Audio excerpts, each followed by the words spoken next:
Just a Hollywood stuntman in between pictures. I've done a number of shows, and of all the shows, you know, they include Magnum P.I. and Quincy and a lot of others, Knight Rider. I think probably the most fun show of all of them was The Fall Guy.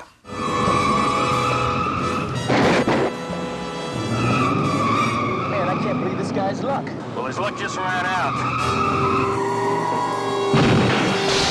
There was a big trend in the 80s about being interested in stuntmen. So, I mean, the appetite was there for a stunt show.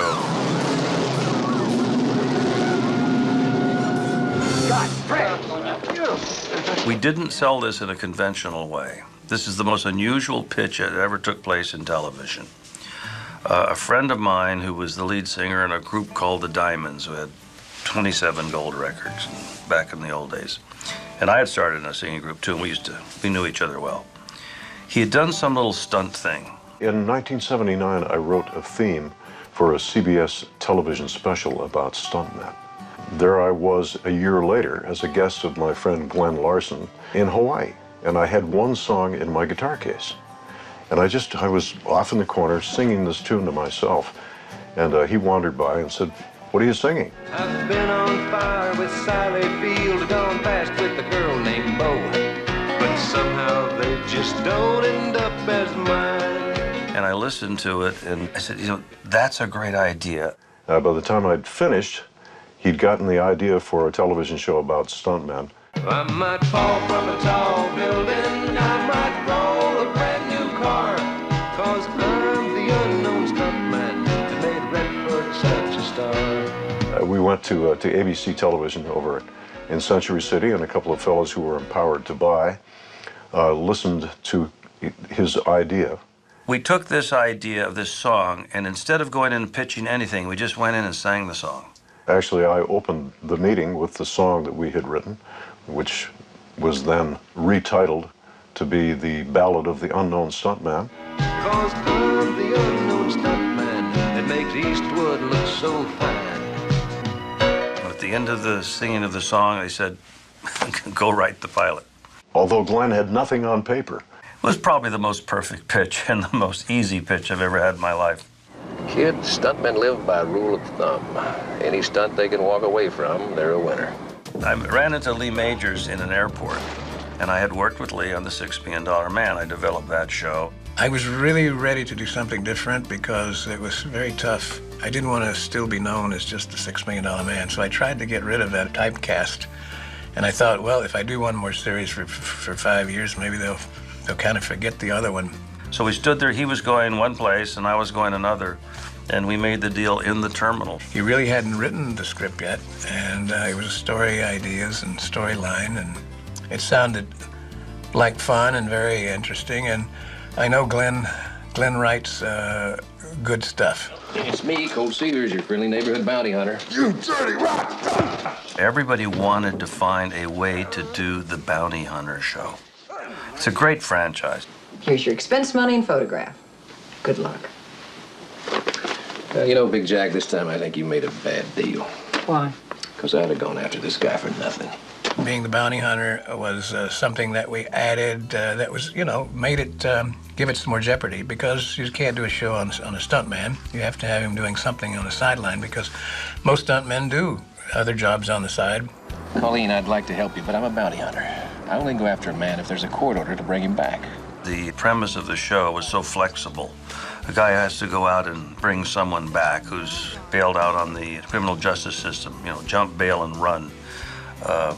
They have abilities to do things no policeman can do. It's based on an old law from the 1800s. Colt, maybe you better explain something to me. Well, if you look in the glove box, you'll find a federal law that defines legal restrictions in going after a dangerous fugitive. Wow, Colt, according to this, you don't need warrants or court orders or anything. Yeah, that's a good thing. Those fugitives usually don't wait around for you to get help. It's a pretty simple show, you know. It was this is the bad guy, go get him. Do all this goofy stuff to get him, put on costumes. But I wouldn't recommend you try anything until I come to a complete stop. It's kind of like Scooby-Doo, only we weren't detectives. Colt, that was far and away the most exciting stunt I've ever seen in my life. Yeah, well, it felt pretty good. Thought I died and gone to hell. We'll see you on the next picture.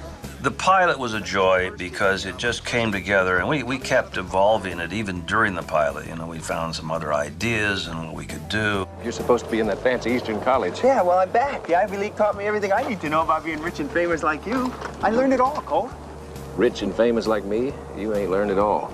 To see Lee Majors, who had been a robot for so long, or that really kind of stoic character on the Big Valley, he was very self-effacing in the show, and I think that delighted people. And we opened with him in a bathtub with the bubble bath with a little duck, you know, and he's cigar in his mouth, and his bathtub's outside. And it's based on a real true place that my friend from the Diamonds lived in on top of the mountain. This isn't a shed, it's my house. That's your house? This house in which we now sit and reside became the set for the Fall Guy. They remade the inside of the house. Where are you going? To go get Joe. Don't pack that thing unless you're expecting trouble. It's a movie gun, Jody, 3/4 load blanks. I only pack it to impress people. We spiced up the pilot with a lot of pretty wonderful guest stars. All right. Which one of you is the liar? You know, judging from that handsome picture on the wall out there, you must be Sheriff Kramer. And you'd be Colt Seavers, huh? That's right. We had James Colburn, who was a friend of mine, who I approached and asked if he would do a cameo. He said yes. Colt! Listen, man, that was fantastic, that stuff. You've got to be insane. Thank you. Yeah, you're welcome, Jim. Good luck with the rest of the picture. They'll need help, those guys. Major psychiatric help. There was a young lady named Farrah something that I approached and asked if she would do a cameo, which she agreed to. You taking care of yourself? Well, I always do. No, you don't. I know you. Remember? Ready on the set. Thank you. We just had an abundance of fun. Lee was part of the genesis of the show, and we talked, and we would, as I was developing it. It's a collaboration. Lee had a very big hand in the show. Great at taking control of the set. I'd say he and Jim Garner are two of the best in the business at having a team in which everybody likes everybody.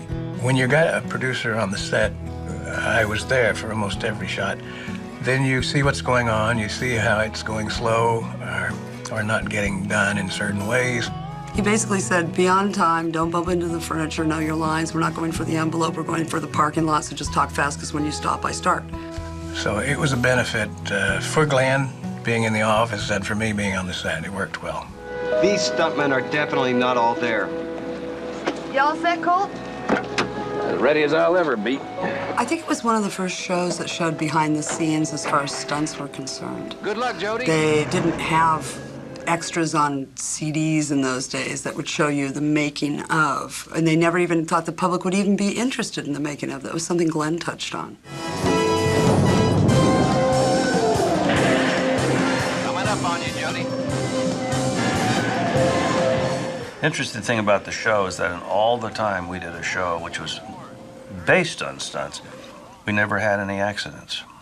We just didn't have any problems. And we were doing some really tricky stunts. Open your door. Get ready for a quick exit.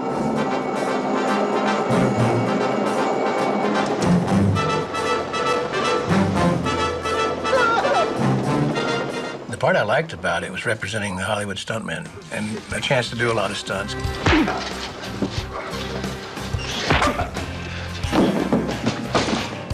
General Motors is very generous with us. They gave us a lot of trucks because that truck was always jumping something. I remember one of the first days we did it, it jumped some curb thing, some minor thing, and came down, broke both axles, all four wheels are going off in different directions. We were going through so many trucks that they said, look, there's got to be a better way. So they moved the engine back underneath the seat, which gave it the balance switch. When you went up, you could land it.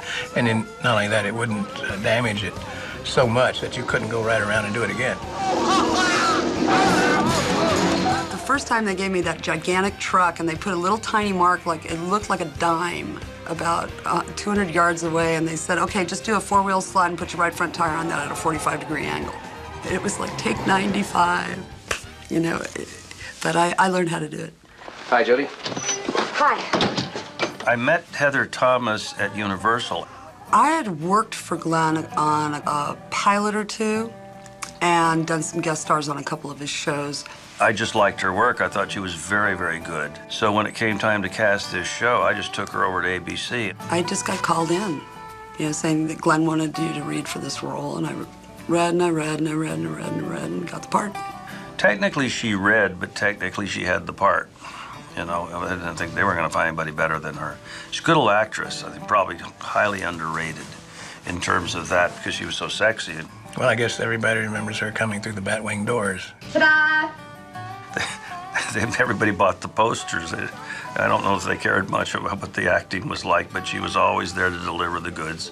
Sometimes that's not an easy role, you know, to be the sex symbol in a show and to be taken seriously. Unless you want to spend the night picking up your teeth, you'll watch the way you talk and look at me.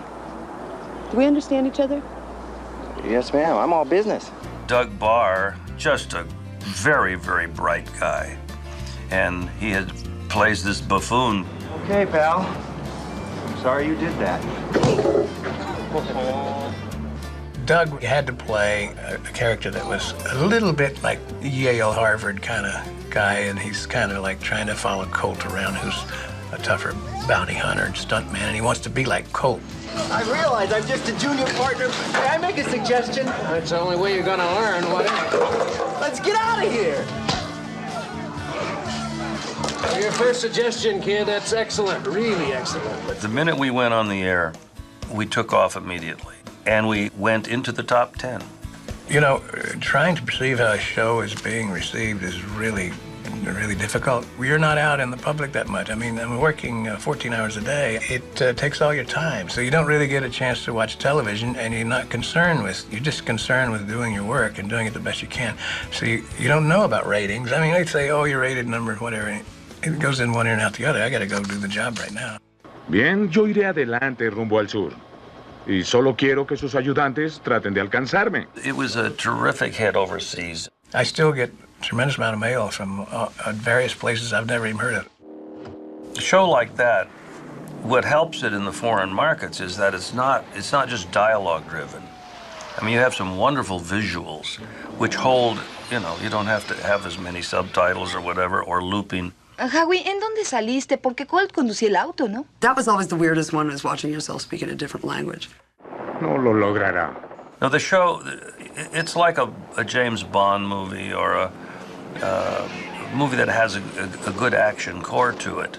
So those things translate overseas very well. How'd it go? Don't ask. And don't bother with the tan. You don't expect me to go to Acapulco with that one, dude. Yeah, well, we may have to postpone our trip. What? All the cast members, they got along great. Heather Thomas, Doug Barr. Everybody loved their part. The show was so much fun to go to work. It was fun to go to work. Hey, I always wanted to do this for real.